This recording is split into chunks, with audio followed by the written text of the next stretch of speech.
la libertad. 2.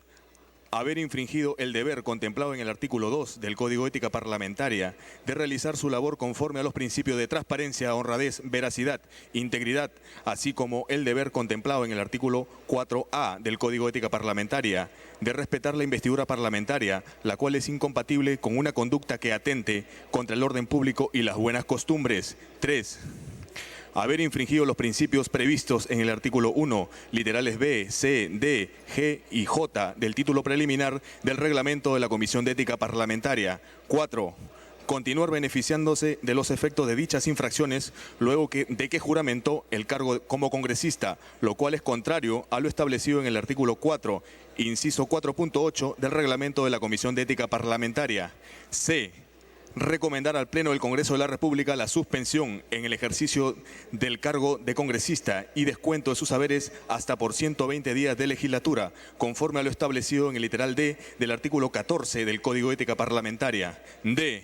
Se formule denuncia ante la Subcomisión de Acusaciones Constitucionales y se remitan copias certificadas de los actuados al Ministerio Público por existir indicios de la comisión de delito contra la fe pública en su modalidad de falsedad ideológica, al haber faltado a la verdad en un instrumento público como es su declaración jurada de vida, independientemente del delito de falsa declaración en procedimiento administrativo, por el cual ha sido denunciado por el Jurado Nacional de Elecciones, así como por existir indicios de infracción de la Constitución Política del Perú, en su artículo 33, que le impedía postular a un cargo público, del artículo 38, que obliga a todos los peruanos a honrar al Perú, así como respetar, cumplir y defender la Constitución y el ordenamiento jurídico de la nación, y del artículo 90, que establece que para ser elegido congresista se requiere gozar de derecho de sufragio, que en su caso estaba y está suspendido por pena privativa de la libertad.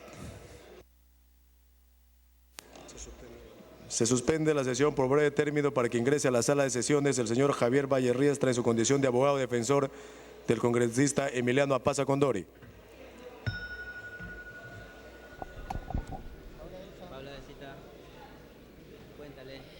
Bien, en estos momentos, tal como lo ha anunciado el presidente del Congreso, Víctor Isla Rojas, en estos momentos se suspende por breves instantes la sesión plenaria para que ingrese a este recinto parlamentario el caso del informe número 5 de la Comisión de Ética Parlamentaria, que recomienda la suspensión en el ejercicio del cargo del congresista Emiliano Apaza Condori. Ingresa a la sala el parlamentario y su abogado Javier Valle Riestra.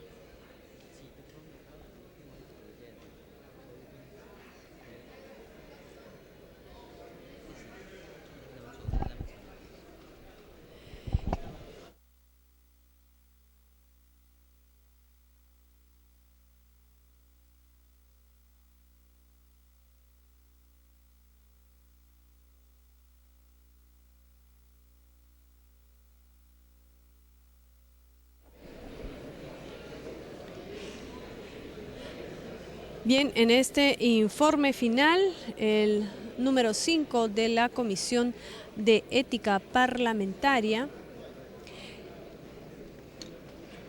se remitió este documento que contiene la recomendación de suspensión en el ejercicio del cargo del congresista Emiliano Apaza Condori, en el cual se concluye lo siguiente: declarar fundada la investigación de oficio seguida contra el mencionado parlamentario por no haber consignado la sentencia condenatoria impuesta en su contra en su declaración jurada de vida presentada ante el Jurado Nacional de Elecciones al postular al Congreso de la República, sentencia con pena privativa de la libertad que, aunque suspendida, era un impedimento legal y constitucional para su postulación. Además, declara responsable al congresista Emiliano Apaza Condori de haber infringido el artículo 1 del Código de Ética Parlamentaria, que obliga al congresista a dar ejemplo de su vocación de servicio al país y su compromiso con los valores que inspiran al Estado democrático de derecho, entre otros aspectos. Veamos. Del informe final número 5 de la Comisión de Ética Parlamentaria, que declara fundada la investigación de oficio seguida contra el congresista Emiliano Apaza Condori.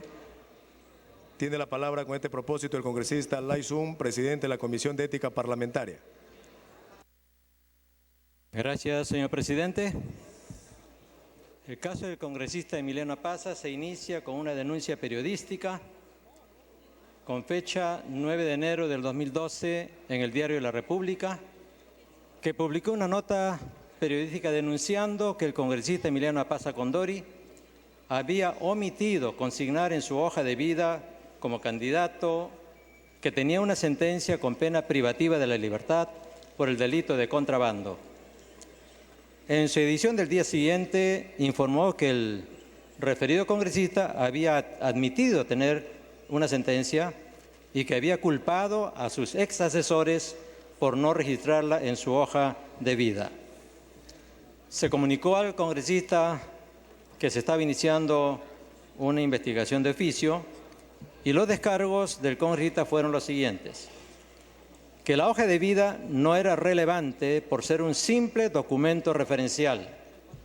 En segundo lugar, que él participaba en política por primera vez y que un grupo de profesionales le dijeron que no podía, que podía participar por ser una pena suspendida y no efectiva. Y que en todo caso cometió una falta, pues al no consignar nada no ha mentido, pues nunca ha señalado no tengo. Y en cuarto lugar, que en todo caso ha omitido algo que no afecta a su postulación, pues se trata de una pena suspendida y no efectiva. En quinto lugar, que en cuanto a la sentencia que se le impuso, su abogado le recomendó que no apele para evitar más problemas si es que no podía asistir a las citaciones. Sin embargo, cuando otro abogado le recomendó que apele, el plazo para hacerlo ya había pasado. El 23 de abril del 2012 solicita la suspensión del proceso en la Comisión de Ética porque ha presentado un recurso de revisión ante la Sala Penal Permanente de la Corte Suprema de Justicia de la República. El 13 de enero entonces se decide abrir investigación por decisión unánime de los miembros de la comisión. Y el 2 de abril del 2012 se llevó a cabo la audiencia en la 14ª sesión de la comisión y habiéndose garantizado el derecho de defensa del denunciado durante todo el procedimiento, el caso quedó expedito para el informe final. ¿Cuáles fueron los objetivos de la investigación? En primer lugar, establecer si el congresista Emiliano Apaza Condori tenía una sentencia condenatoria con pena privativa de la libertad suspendida y si se encontraba vigente. En segundo lugar, establecer si el congresista consignó dicha sentencia en su declaración jurada de vida presentada ante el Jurado Nacional de Elecciones. Tercero, si el congresista Emiliano Apaza estaba obligado a consignar dicha sentencia condenatoria. En cuarto lugar, si dicha sentencia condenatoria privativa de la libertad, suspendida o no, le impedía postular como candidato al Congreso de la República y, por tanto, si su actual cargo congresal es legal y éticamente válido. En el análisis de los hechos, sobre el primer punto, sobre si tenía una sentencia penal condenatoria privativa de la libertad, las investigaciones realizadas por la Comisión dan cuenta que efectivamente el congresista Emiliano Apaza Condori cuenta con una sentencia condenatoria con pena privativa de la libertad por 4 años, suspendida a 3 años, la misma que tiene la condición de consentida al no haber sido impugnada en su oportunidad, estando a la fecha vigente. Esta afirmación se sustenta en los siguientes hechos. Primero, el 16 de agosto del 2010, el primer juzgado penal liquidador transitorio de la provincia de San Román, Juliaca, en el proceso número 2602-2008, lo condenó como autor del delito aduanero en la modalidad de receptación aduanera agravada, imponiéndosele 4 años de pena privativa de la libertad con el carácter de suspendida por el plazo de 3 años a condición de determinadas reglas de conducta y al pago de multa y reparación civil. Al no ser impugnada la sentencia dentro del plazo de ley, con fecha 7 de septiembre del 2010, el juzgado la declaró consentida, disponiendo que se remitan los boletines y testimonios de condena al Centro Operativo del Registro Nacional de Condenas y al Registro Judicial de la Corte Superior de Justicia de Puno. Aquí está el documento de la sentencia del 16 de agosto del 2010, donde dice el juez: le impongo la pena privativa de su libertad de 4 años con el carácter de suspendida por el plazo de 3 años a condición de que cumpla con las siguientes reglas de conducta. Y está luego estas reglas. Luego está la resolución del 7 de septiembre del 2010, donde dice: se resuelve declarar consentida la resolución por el que condena al acusado Emiliano Pasa Condori. El segundo punto, sobre si el congresista Emiliano Pasa Condori consignó dicha sentencia con pena privativa de la libertad en la declaración jurada de vida presentada al momento de postular al Congreso de la República. Por la información recabada del Jurado Nacional de Elecciones, el cual remitió a la Comisión la hoja de vida presentada por el ahora congresista Pasa Condori, se ha acreditado que no consignó la sentencia condenatoria que le impuso el primer juzgado penal liquidador transitorio de la provincia de San Román, Juliaca. Este hecho ha sido reconocido por el congresista Pasa, aunque lo atribuye a su inexperiencia política y a la mala asesoría de sus abogados. Y ese es el documento, la hoja de vida. El tercer punto era sobre si el congresista Emiliano Pasa Condori estaba obligado a consignar en su hoja de vida ante el Jurado Nacional de Elecciones la sentencia condenatoria impuesta en su contra. Según el marco normativo vigente para las elecciones generales, el llenado de la declaración jurada de vida era de obligatorio cumplimiento, certificando con su firma y huella digital cada hoja y donde se reitera la frase: manifiesto bajo juramento que los datos ingresados en mi declaración jurada de vida son fidedignos. Documento que luego es entregado al personero técnico debidamente suscrito y con su huella digital para que lo inserte en la página web del Jurado Nacional de Elecciones, por lo que no puede alegar desconocimiento del mismo. Queda claro que el congresista Pasa sí estaba obligado a consignar en el rubro 5 de su declaración jurada de vida las sentencias condenatorias impuestas al candidato por delitos dolosos y que hubieran quedado firmes, debiendo detallar la fecha de la condena y en la que quedó consentida, el nombre del denunciante, el delito y el fallo. En este punto debemos tener presente, sobre la naturaleza de la pena privativa de libertad suspendida, hay un libro, un escrito de Armaza Galdós, en el Anuario de Derecho Penal del 2009, donde dice: no existe discusión de que esta se trata de una pena, pues genera antecedentes penales, obliga al pago de una reparación civil y al cumplimiento de determinadas reglas de conducta. El Poder Judicial, en su resolución administrativa número 321-2011, referida a la aplicación de la suspensión de la ejecución de la pena privativa de la libertad, aclaró que la suspensión de la ejecución de la pena tiene como fin eludir o limitar la ejecución de pena privativa de libertad de corta o mediana duración, es decir, evitar el probable efecto corruptor de la vida carcelaria, básicamente en los delincuentes primarios. Es pues una medida alternativa que, sin desconocer la función preventiva general de la pena, busca fortalecer el efecto preventivo especial de la misma a delincuentes de poca peligrosidad. Además de esto, la Corte Suprema del Perú también ha establecido como precedente vinculante que lo que se suspende es la ejecución de la pena privativa de libertad, de suerte que sus efectos solo estén referidos a esa pena. Por tanto, la suspensión no se extiende a las demás penas principales y accesorias y menos a la reparación civil. El cumplimiento de la condición no hace desaparecer el acto jurisdiccional, sino solo la condenación a la pena de prisión. Por lo tanto, el hecho que la sentencia privativa de la libertad que tenía el congresista Pasa estuviese suspendida, de ninguna manera lo exoneraba de la obligación de consignarla en su hoja de vida como candidato. El cuarto punto era que si teniendo una sentencia condenatoria privativa de la libertad suspendida, estaba habilitado o impedido de postular como candidato al Congreso de la República y, por tanto, si su actual cargo congresal es legal y éticamente válido.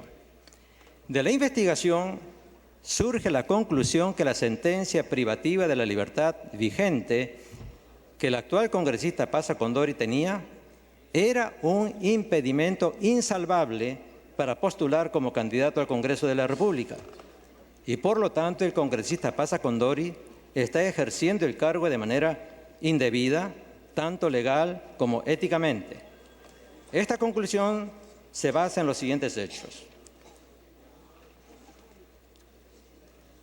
Primero, el no haber consignado en su hoja de vida, sumado al hecho de la no remisión oportuna de los boletines de condena por parte del juzgado sancionador al Registro Nacional de Condenas, impidió la fiscalización oportuna por parte del Jurado Nacional de Elecciones y permitió su postulación y posterior elección. Cuando él presenta su hoja de vida sin consignar esa sentencia, el jurado consulta con el departamento informativo, el sistema informativo del Poder Judicial, donde no aparecía esa sentencia. Y esto era porque el juzgado de Puno no había remitido, habiendo transcurrido ya más de un año, no había remitido la información de la sentencia al sistema informático del Poder Judicial. Sin embargo, la Constitución Política del Perú en su artículo 33, inciso 2, y la Ley Orgánica de Elecciones en su artículo 10, inciso B, establecen claramente que el ejercicio de la ciudadanía se suspende por sentencia con pena privativa de la libertad. Ha quedado también claro que la suspensión de la pena privativa de la libertad solo suspende condicionalmente la ejecución de la pena en cuanto a la privación de la libertad, es decir, la carcelería, mas no la pena misma, la que se puede hacer efectiva en cualquier momento si el condenado no cumple con los requisitos exigidos por el juez. Es decir, hay condiciones, tiene que ir a firmar cada mes, cumplir ciertas reglas de conducta, y si no cumple con alguna de ellas, el juez puede inmediatamente colocarlo en la cárcel. El Jurado Nacional de Elecciones, absolviendo la consulta que le formuló la comisión, precisó que, y esta es la declaración oficial del Jurado de Elecciones, un ciudadano con pena privativa de libertad suspendida o efectiva está incurso en un impedimento para ser candidato mientras se encuentre vigente la sentencia condenatoria. Y este es el informe del Jurado de Elecciones donde nos nos informa de esa manera. De esta manera, la pena privativa de la libertad, aunque suspendida, constituye una auténtica sanción contra un ciudadano que ha cometido un delito doloso, por lo que es causal para la suspensión del ejercicio de la ciudadanía y, por ende, un impedimento para postular y para ejercer el cargo de congresista. Y dado que la pena le fue impuesta en agosto del 2010 por 4 años, suspendida 3, todavía está plenamente vigente, siendo por tanto incompatible con la investidura de un representante del pueblo ante el Congreso de la República. Debemos destacar que el congresista Pasa Condori, independientemente de si cometió un delito al no consignar la citada sentencia condenatoria privativa de la libertad en su hoja de vida, ha accedido y está ejerciendo el cargo de congresista en forma inconstitucional. Por último, respecto del escrito presentado por el congresista Emiliano Pasa Condori, en el que adjunta copia del recurso de revisión que ha presentado ante la Corte Suprema, debe precisarse que aún en el caso que el mismo sea resuelto a favor suyo, no altera el hecho que cuando postuló al Congreso faltó a la verdad en su hoja de vida y continuó faltando a la verdad cuando juramentó el cargo, pues siguió guardando silencio al respecto. En tal sentido, no guardando relación al objeto del recurso presentado con los hechos materias de la presente sesión del Pleno del Congreso de la República, no cabe acceder a su pedido de suspensión de la misma, o sea, del proceso de investigación que se le seguía. ¿Cuáles son los fundamentos de la sanción a imponerse? El artículo 14 del Código de Ética Parlamentaria señala que según la gravedad de la falta se pueden imponer las siguientes sanciones: recomendación pública, amonestación escrita pública con multa y recomendación al Pleno de la suspensión en el ejercicio del cargo y descuento de haberes desde 3 hasta 120 días de legislatura. Según el artículo 16.4 del reglamento, Para determinar la sanción a imponerse se debe atender al grado de participación en los hechos que tuvo el congresista denunciado, su conocimiento de los mismos y la importancia del deber infringido. El congresista Emilio Apaza Condori ha infringido los deberes de integridad, probidad, transparencia, veracidad y respeto a la investidura parlamentaria, al no haber declarado al momento de postular como candidato al Congreso que contaba con una sentencia condenatoria consentida y continuar beneficiándose de la falsedad incurrida, pues al juramentar tampoco declaró dicha sentencia, beneficiándose en consecuencia de tal falsedad, lo que ha motivado inclusive que haya sido denunciado penalmente por el Jurado Nacional de Elecciones, circunstancia que no solo ha generado que el propio congresista sufra la pérdida de la confianza de la ciudadanía, sino que ha afectado seriamente la imagen del Parlamento peruano. Como conclusiones, de acuerdo al expuesto a la Comisión, por acuerdo unánime de sus miembros, concluyó lo siguiente: declarar fundada la investigación de oficio seguida contra el congresista Emiliano Apaza Condori por no haber consignado la sentencia condenatoria impuesta en su contra en su declaración jurada de vida presentada ante el Jurado Nacional de Elecciones al postular al Congreso de la República, sentencia con pena privativa de la libertad que, aunque suspendida, era un impedimento legal y constitucional para la postulación.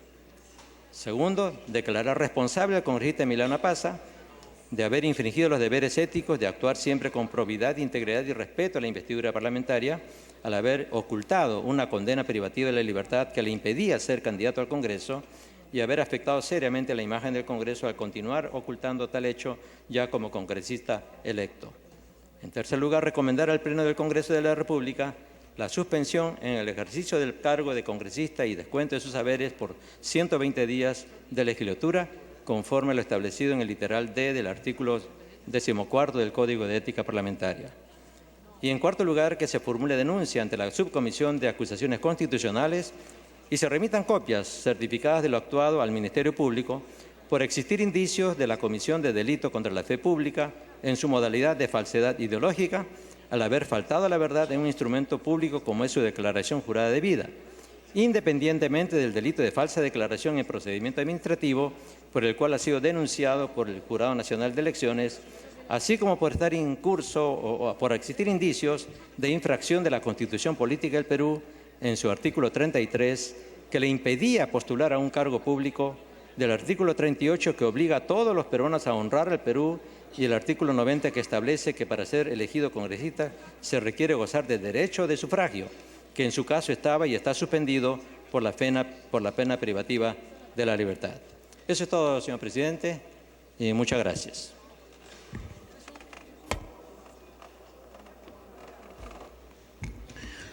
Tiene la palabra el congresista Emiliano Apaza Condori. Gracias, señor presidente. Por su intermedio quiero hacerle llegar un saludo a la representación nacional. Si efectivamente el día 9 del presente año, el 9 de enero, ha habido un reporte periodístico. A raíz de eso se ha hecho una debida investigación, pero yo no he tenido a un tema que he pedido, señor presidente. Yo de fecha 30 de enero he pedido sobre el 4.8 del reglamento de la Comisión de Ética que no concordaba con el Código de Ética Parlamentaria. Señor presidente, yo pido como cuestión previa para que se me vea este punto por cuanto que no he sido absuelto en la Comisión de Constitución y Reglamento, señor presidente.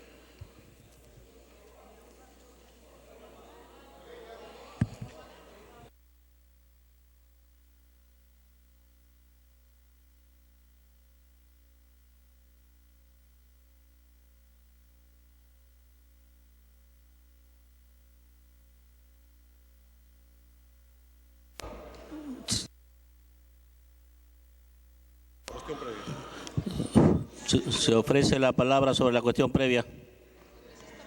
Congresista Mulde, tiene usted la palabra. Presidente, vamos a retomar parte del debate que se estuvo haciendo en la sesión reservada y entonces es preciso señalar, ya en este caso públicamente, las razones por las cuales la Comisión de Ética, y lo explicará seguramente mejor el congresista Humberto Lay, tomó esta decisión.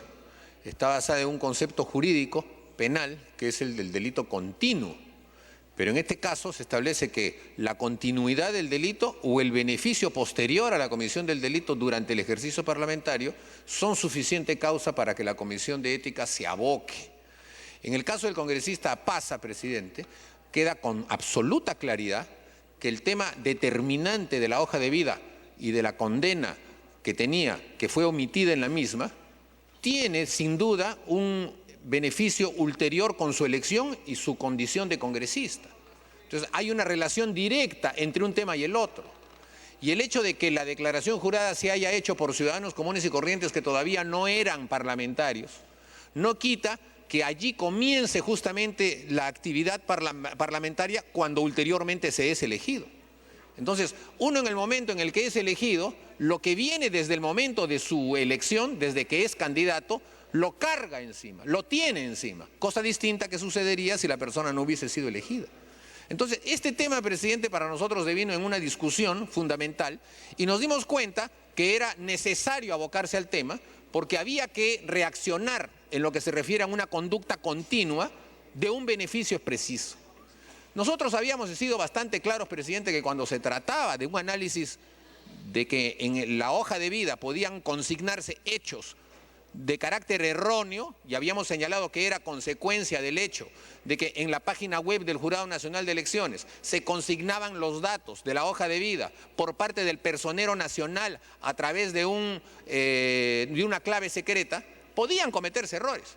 Pero existe también, presidente, la hoja física firmada que se entregaba al personero del partido y que a su vez la entregaba al Jurado Nacional de Elecciones, que fue reclamada por la Comisión de Ética para verificar si habían distintas posiciones o errores en un lado y en el otro no. En este caso, presidente, se consignó exactamente lo mismo. El tema es una omisión, que es una omisión, presidente, importante y como tal se ha considerado aquí grave, en el sentido de que una sentencia condenatoria no fue consignada y por lo tanto al Jurado Nacional de Elecciones se le fue el tema conforme aquí se ha explicado y entonces al final ha habido un beneficio ulterior. Yo quiero señalar esto, presidente, y me he permitido solicitar el uso de la palabra antes que el congresista Lay, porque como aparece en los actuados, yo esa sesión estuve de licencia y no participé. Sin embargo, mi posición la estoy empezando a cimentar con esta intervención. Cosa distinta de lo que ocurrirá en el caso del congresista Balki, porque se votó en la misma sesión de la Comisión de Ética, pero yo tengo una posición distinta. De manera entonces que para poder señalar estos puntos de vista, hay que ser claros que esto no es retroactividad, presidente. La retroactividad es sobre normas de carácter sustantivo. La retroactividad no opera, presidente, sobre normas de carácter procesal. Y justamente en función de eso, me permito leer una sentencia del Tribunal Constitucional en el expediente 1594 del 2003, en el que una persona recurre al Tribunal Constitucional con estos conceptos.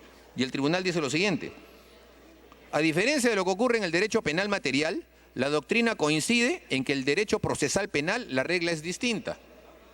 El ámbito de vigencia temporal de la ley penal se precisa a través de la prohibición de la retroactividad, ¿correcto? La penalidad tiene que estar expresamente determinada antes de que el hecho sea cometido, correctísimo. La retroactividad de la ley penal hace referencia a la penalidad, a los fundamentos de la penalidad. La prohibición de la retroactividad tiene que ver con todos los presupuestos materiales de la pena, pero no con las normas procesales.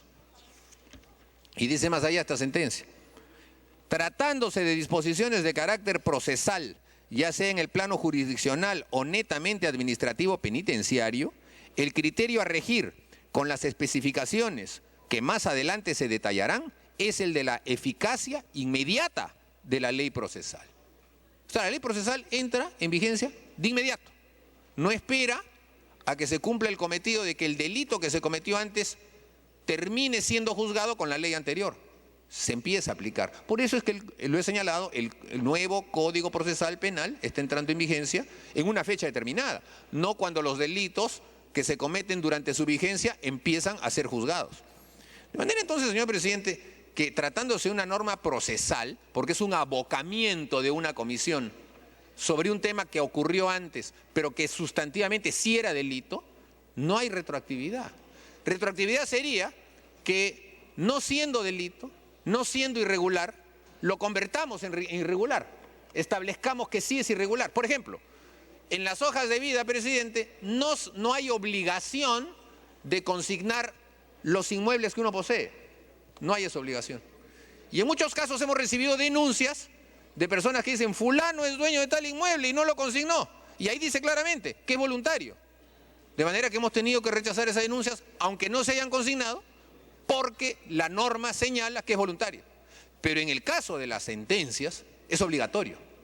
Y el no consignarlas supone el no querer consignar justamente un hecho que puede ir en detrimento de la persona.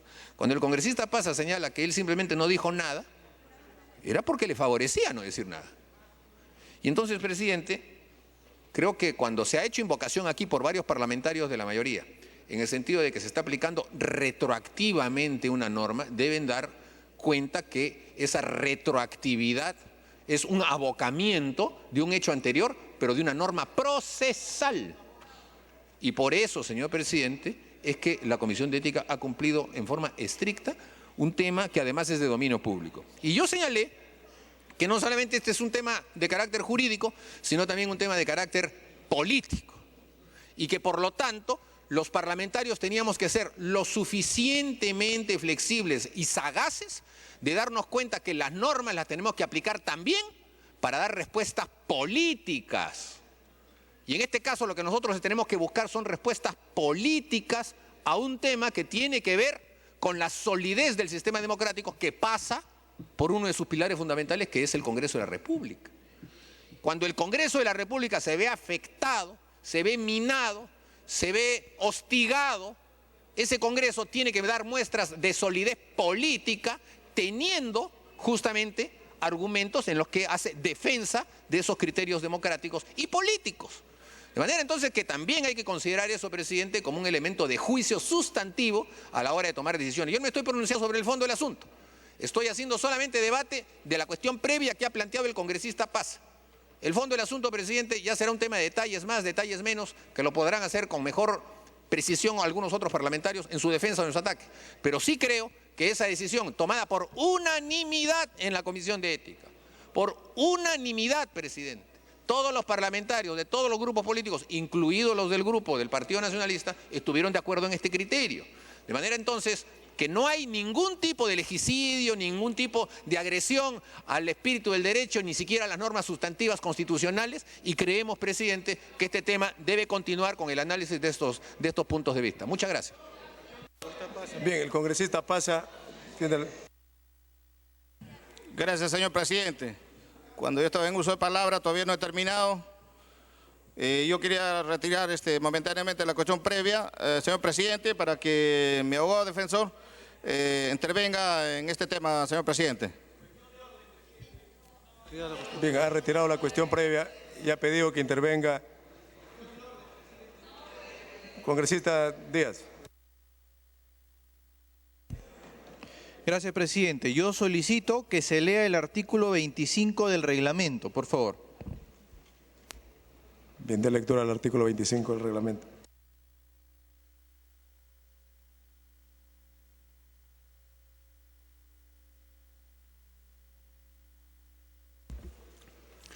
Reglamento del Congreso de la República. Artículo 25. Reemplazo por el accesitario. En caso de muerte o enfermedad o accidente que lo inhabilite de manera permanente para el ejercicio de sus funciones o que haya sido inhabilitado o destituido en juicio político por infracción constitucional o que haya sido condenado mediante sentencia firme a pena privativa de la libertad efectiva por la comisión de delito doloso, el congresista será reemplazado por el accesitario. En caso de proceso penal, si el congresista ha sido suspendido en antejuicio político o se le ha impuesto mandato de detención previo levantamiento de su inmunidad parlamentaria y mientras estas situaciones duren, será reemplazado por el accesitario, previo acuerdo de la mitad más uno del número de miembros del Congreso. En tales casos, sus haberes serán depositados en una cuenta especial. Si es absuelto, se le será entregada la suma acumulada y recobrará todos sus derechos. En caso de sentencia condenatoria por delito doloso, el monto depositado revertirá al presupuesto del Congreso. En caso de inhabilitación por enfermedad, el congresista afectado no dejará de percibir sus haberes durante el periodo parlamentario correspondiente. Bien. Dele el uso de la palabra al congresista Díaz.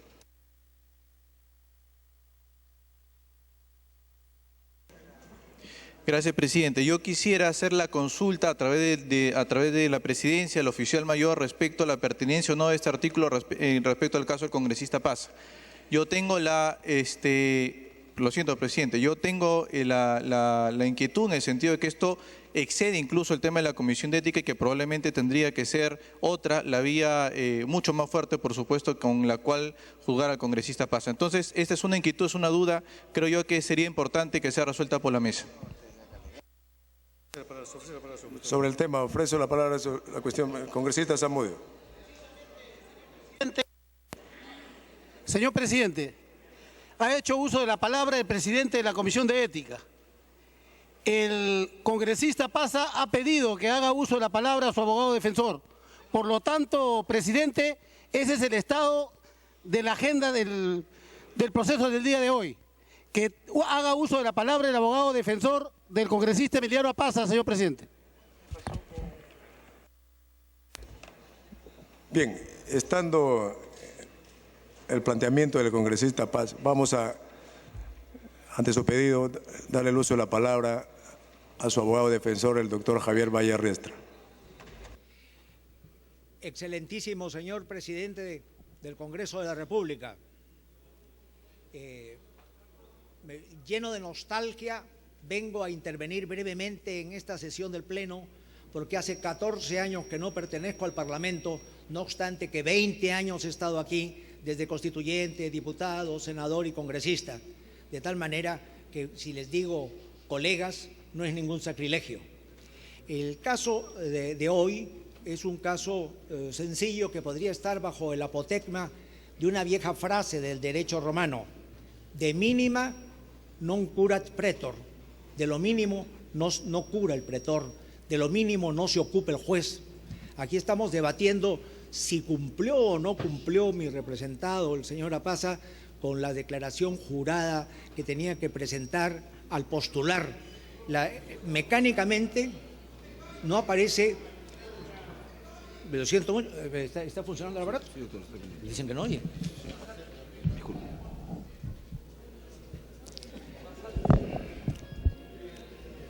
Estamos debatiendo si el congresista cometió una infracción al no formular la declaración que aparecía en un impreso.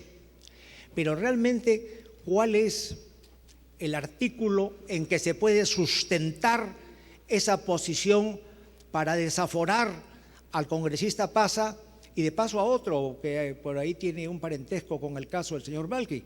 Ese es el artículo 4.8 del reglamento que dice: la comisión es competente para conocer faltas a la ética parlamentaria derivadas de presuntos delitos o infracciones cometidos por un parlamentario antes de su elección.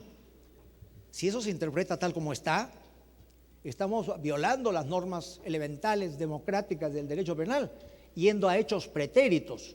De los pretéritos no se ocupa la legislación ni los organismos encargados de aplicar la legislación. Pero eso es si se lee truncamente el artículo, porque la segunda parte dice: si luego de ser elegido continúe cometiendo el mismo delito o esté usufructuando directamente de los beneficios de dicho delito. ¿En qué circunstancias el señor Apaza, luego de ser elegido, ha continuado formulando el mismo presunto delito? No hay ningún acto, ningún hecho que los indique así. De tal manera que acá se invoca el nullum crimen, nula pena, sine leye. No se le puede aplicar esta norma, que incluso que en parte está construida después de los hechos y por lo tanto no podría tener ningún efecto retroactivo. Aquí el asunto de Apaza es muy interesante porque diversas entidades se han pronunciado a favor de su teoría. Por ejemplo, el Tribunal Constitucional dice: por tanto, resulta importante señalar que el Instituto Jurídico de la Suspensión de la Pena, regulado por el artículo 57 y siguientes del Código Penal peruano, tiene por fin suspender la condena y eventualmente tenerla por no pronunciar la sentencia condenatoria. O sea que ahí vemos la directiva que señala el Tribunal Constitucional. Después, cuando este señor fue denunciado ante la Fiscalía de Puno, la Fiscalía de Puno en 2 ocasiones, en Puno el 17 de abril del año 2012 y en 31 de enero del año 2012, dijo que no formulaba denuncia por estos hechos a APASA porque no encontraba ningún hecho punible. Y nadie apeló, nadie recurrió, nadie fue a la instancia superior, a la Fiscalía Superior, nadie se fue ante el juez, nadie planteó ninguna acción. Es decir, que se aceptó una situación que es la que yo estoy manteniendo en estos momentos. Después ha venido la resolución de la Comisión de Ética Parlamentaria. Yo respeto mucho al señor Lai, pero creo que los hechos que se le incriminan a APASA son hechos que no tienen características punitivas, que no tienen características penales. Entonces, hay que darse cuenta también de otro detalle que aparece en el Código Penal respecto a la persecución de APASA. ¿Qué dice el artículo 57 del Código, refiriéndose a la suspensión de la pena? Que la situación es que una persona puede ser condenada, tiene que cumplir la pena si así lo señala expresamente la condena con pena de internamiento. Y tercero, si es que se le condena a la suspensión de los derechos políticos, se le considera el interdicto, y esa norma no ha aparecido en ningún caso. Artículo 57. El juez podrá suspender la ejecución de la pena siempre que reúna los requisitos, que la condena se refiere a pena privativa de la libertad, que la naturaleza y modalidad del hecho punible y la personalidad del agente hiciera prever que esta medida le impedirá. El plazo de suspensión es de 1 a 3 años y tiene que ser fijado expresamente en la sentencia, cosa que no ha sucedido en estos hechos. Por estas circunstancias, señor presidente, yo considero que está muy bien la labor moralizadora, la labor de purificación que quieren tener ustedes con el primer poder del Estado. Eso lo aplaudo, y además en la época que yo pertenecía a la célula parlamentaria aprista y a la que sigo perteneciendo a Donoren, esa fue una batalla constante, moralización, pero tampoco inventar casos de moralización de donde no existen. Por eso que yo repito, como argumento fundamental, como argumento solitario en defensa del diputado, lo que dice el artículo 33 de la Constitución. El ejercicio de la ciudadanía se suspende en 3 casos. Por resolución judicial de interdicción. ¿Ha recibido el señor una resolución judicial de interdicción? ¿Dónde está? No lo hemos visto. Ninguna resolución o sentencia de interdicción civil tiene esta persona. Segundo, por sentencia con pena privativa de la libertad. Ah, sí, tiene pena privativa de la libertad porque lo han condenado a 3 años de pena. Sí, pero dice suspendida. ¿Qué quiere decir suspendida? Que no se pone en marcha el mecanismo, que no existe. Y tercero, el inciso que sí habría podido ponerlo en aprietos, que es este, dice, por sentencia con inhabilitación de los derechos políticos. ¿Dónde está la sentencia con inhabilitación de derechos políticos? ¿Dónde está la sentencia con inhabilitación de derechos políticos de APASA? No existe. Este es un parlamento democrático y tiene que darle ejemplo al Poder Judicial y a las autoridades que administran justicia, que la justicia no se aplica en virtud de reglas no escritas, sino de reglas escritas. Y aquí el artículo 33 de la Constitución dice que el ejercicio de la ciudadanía se suspende por sentencia con inhabilitación de los derechos políticos. Así que de tal manera, de mínima non curat pretor, dije al principio, el señor omitió si había tenido o no un fallo anterior, entendió que suspensión de una condena significa su inexistencia, la suspensión no lo limita. Aquí en 1945, cuando ganó el partido aprista las elecciones, entraron decenas de diputados a esta Cámara y a la de senadores que tenían condenas y salieron de la cárcel, de la penitenciaría directamente a sentarse en estos escaños. Igual sucedió en 1956 y en 1963. Claro que el caso de él no tiene el drama romántico de la persecución de los apristas y de los comunistas hace 50 o 60 años, pero es un caso penal en el que se pretende aplicar una sanción inexistente, una sanción que no se ha expedido.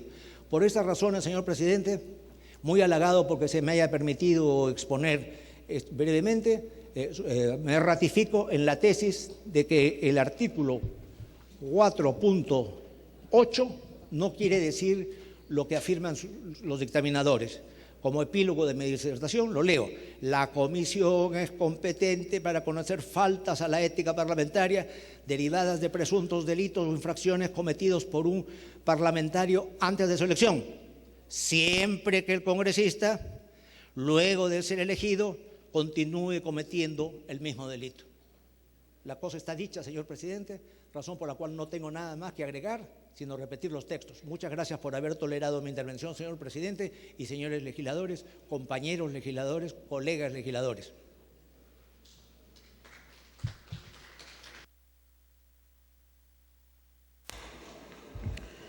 Concluida la intervención del abogado defensor, se le invita a que abandone la sala de sesiones cuando lo desee. Se suspende la sesión por breve término.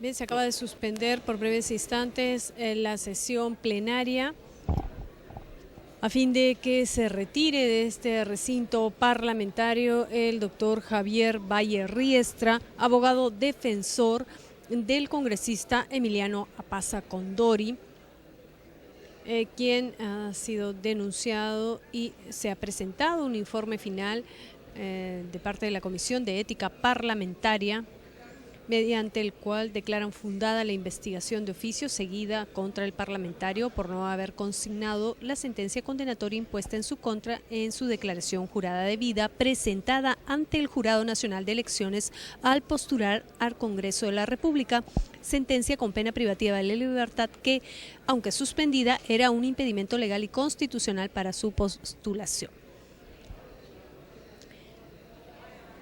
El doctor Javier Valle Riestra ha presentado los argumentos de esta defensa. Previamente hizo lo propio el titular de la Comisión de Ética Parlamentaria, legislador Humberto Lay, al sustentar el informe final, que declara responsable al congresista Emiliano Apaza Condori de haber infringido el artículo 1 del Código de Ética Parlamentaria, que obliga al congresista a dar ejemplo de su vocación de servicio al país y su compromiso con los valores que inspiran al Estado democrático de derecho, al no respetar el artículo 33, inciso segundo de la Constitución Política de Perú, que suspende el ejercicio de la ciudadanía por sentencia con pena privativa de la libertad, haber infringido el deber contemplado en el artículo 2 del Código de Ética Parlamentaria de realizar su labor conforme a los principios de transparencia, honradez, veracidad e integridad, así como el deber contemplado en el artículo 4A del Código de Ética Parlamentaria de respetar la investidura parlamentaria, la cual es incompatible con una conducta que atente contra el orden público y las buenas costumbres. Acaba de reanudarse la sesión. Bengolea. Gracias, presidente. Se ha planteado entonces como una cuestión de fondo, para entrar a todos estos debates, el famoso artículo 4.8. Y yo quiero insistir, presidente, en que este artículo 4.8 tiene carácter procesal, muy a propósito de lo que acabamos de escuchar.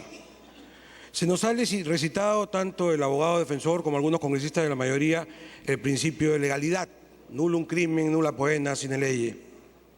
Además, praevia scripta stricta et certa.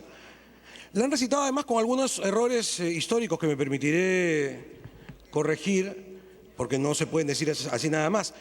No es un principio de derecho romano. Esa fue una creación que vino después de la Revolución Francesa. Es verdad que está en latín, pero el primero que lo planteó fue en todo caso un alemán.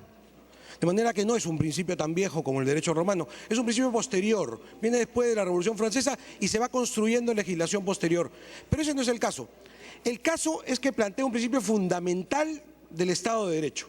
Y es decir, que en derecho penal no se aplica, en este caso concreto, retroactivamente la ley.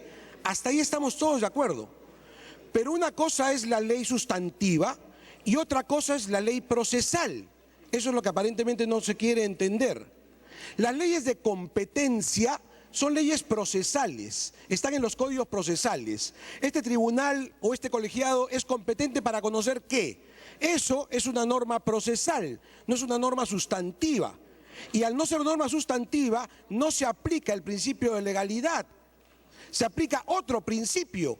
Y el principio, si me permite, encantado, el señor Castañaduy quiere una interrupción, presidente. Señor Castañaduy.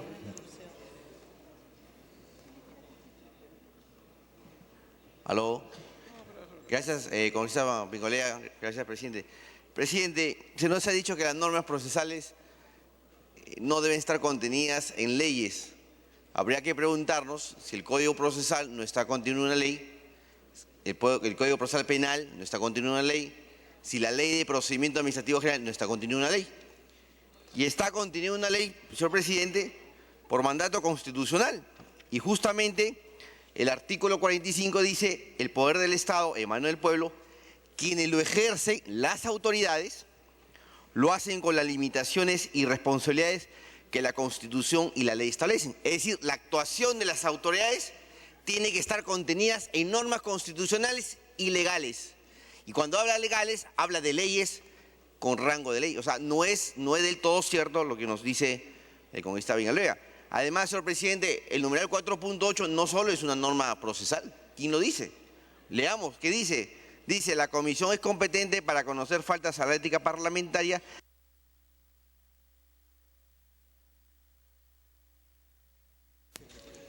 salvo que el congresista Bengolea le conceda la segunda intervención. Con todo gusto, presidente.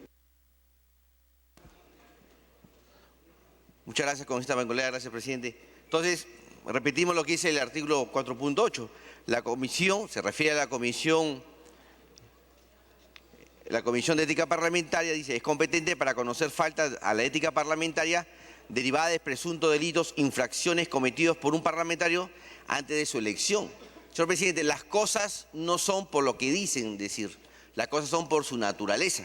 Si bien dice acá competente, pero está también regulando un tema de fondo, un tema, está tipificando un delito y está señalando que no solo son faltas las que se cometen a partir de la elección del congresista, sino anterior a su elección. Es decir, señor presidente, está tipificando un delito. Entonces, no es del todo cierto que esta norma 4.8 tenga solo un contenido procesal, también tiene un contenido material y, como ya bien dijo el ilustre abogado Javier Valle Riestra, para poder tipificar tiene que estar contenido en una ley por el principio jurídico nullum crimen nullum pena sine ley. Gracias, congresista Bengolea. Gracias, congresista. Gracias, presidente. Puede continuar con esa Bengolea. Presidente, ahora sí desarrollaré la idea. Precisamente ahí está el error. En lo que acabamos de escuchar está el error. No se distingue lo que son normas sustantivas de lo que son normas procesales. Si me deja un instante llegaré exactamente a esa materia, pero lo primero que quería decir es que en materia procesal no rige el principio de legalidad, rige el tempus regis actum. Lo que rige es lo que ocurre en el momento de la acción procesal. Esa es la norma que rige. El congresista Mulder ha puesto muy bien el ejemplo. Ahora tenemos un nuevo Código Procesal Penal y no podemos esperar pues que se cometan nuevos delitos para con ese código procesarlos. De inmediato se aplican las normas procesales. Eso es lo primero. Lo segundo, para ir a textos constitucionales, artículo 224D se nos ha dicho: nadie será procesado ni condenado por acto u omisión que al tiempo de cometerse no esté previamente calificado por la ley. Totalmente de acuerdo, ese es el principio de legalidad. De manera expresa e inequívoca como infracción punible. Totalmente de acuerdo, es principio de legalidad. Ni sancionado con pena no prevista con la ley. Totalmente de acuerdo. Pero este 24 del que estamos hablando no dice eso, es una norma procedimental. ¿Sabe qué es lo que se aplica? Se aplica, por ejemplo, el artículo 33.2 de la Constitución, que acaba de leer el señor Valle Riestra, que indica que si usted tiene una sanción penal, pierde los derechos civiles. No solamente no puede ser elegido congresista, no debió votar siquiera. Y esa norma es previa a lo que ocurrió. Se aplica, por ejemplo, la Ley Orgánica de Elecciones, que indica que para presentar usted su candidatura tiene que presentar una declaración jurada, norma sustantiva que es previa a las elecciones. Lo que se aplica son las normas sustantivas previas a las elecciones, todas ellas previas. Aquí estamos hablando de una norma procesal que dice, ¿usted es competente para qué? Para conocer aquellos actos que ocurrieron en aquel momento. Y en aquel momento había normas sustantivas que serán en todo caso las que se apliquen. Pero aquí estamos hablando de una norma procesal, la que dirime la competencia, nada más, que es una cosa totalmente diferente. De manera que esta norma de la Comisión de Ética es absolutamente válida, porque lo que hace es definir la competencia. ¿Es o no es competente para ver la situación? Sí. Distinto sería si esta Comisión de Ética dijera, somos competentes y además vamos a aplicar la ley que la semana pasada aprobó el Congreso. Eso sí sería ir en contra del principio de legalidad, porque eso sí sería aplicar retroactivamente una norma que castiga. Eso es una norma sustantiva, pero aquí se están aplicando normas sustantivas previas al hecho, todas ellas. De manera tal que, insisto, estamos cometiendo un error que acabamos de escuchar. No se diferencia entre la norma procesal, que indica cuál es la competencia, y las normas sustantivas que tendrán que aplicarse y que son todas ellas, por cierto, muy antiguas. Hagamos entonces la diferencia y tengámosla clara, porque además esto mismo que estoy diciendo no es un invento mío, lo dicen todos los juristas que más o menos hemos recorrido a la hora que estudiamos. Por eso yo hace un rato decía, frente a una intervención, que esto no lo sabe un alumno de primer ciclo de Derecho. No, pues lo sabe un alumno de quinto ciclo de Derecho que estudió Derecho Procesal Penal, o de sexto o de cuarto. Pero además está consagrado en la propia ley. Como lo decía, el artículo 7º, el título preliminar del Código Procesal, lo dice con toda claridad. La ley procesal penal es de aplicación inmediata, etcétera, etcétera, etcétera. Ya lo leí hace un instante. Y como leyó el congresista Mulder, y yo tengo aquí más textos del Tribunal Constitucional, en todas sus decisiones el Tribunal Constitucional, cuando se trata de esta materia, dice con toda claridad que en materia procesal se aplica la ley que está vigente en el momento del acto procesal. Entonces, hagamos la diferencia, me permito otra vez hacerla. Una cosa es determinar cuál es la competencia, que es una norma procesal, se aplica a lo que está en el momento del juzgamiento, y otra muy distinta, la norma sustantiva. ¿Cuál es la norma sustantiva? La que define, por ejemplo, el tipo penal. Nosotros no podríamos castigar a un congresista por algo que hizo hace meses con un tipo penal que hemos definido ahorita. Por ejemplo, hace poco aprobábamos el marcaje, para recordar una ley que hemos aprobado hace algunos meses.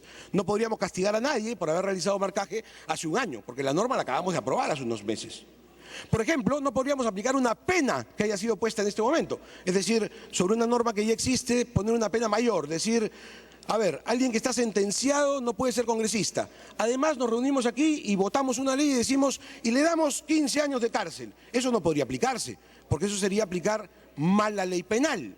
Pero esas son leyes de fondo, las que tienen que ver con el tipo penal que se aplica y con la pena que se aplica. Cosa muy distinta es el procedimiento a seguir para aplicar esas leyes penales. Y el procedimiento a seguir incluye la competencia de la sala. Esa es una norma procesal.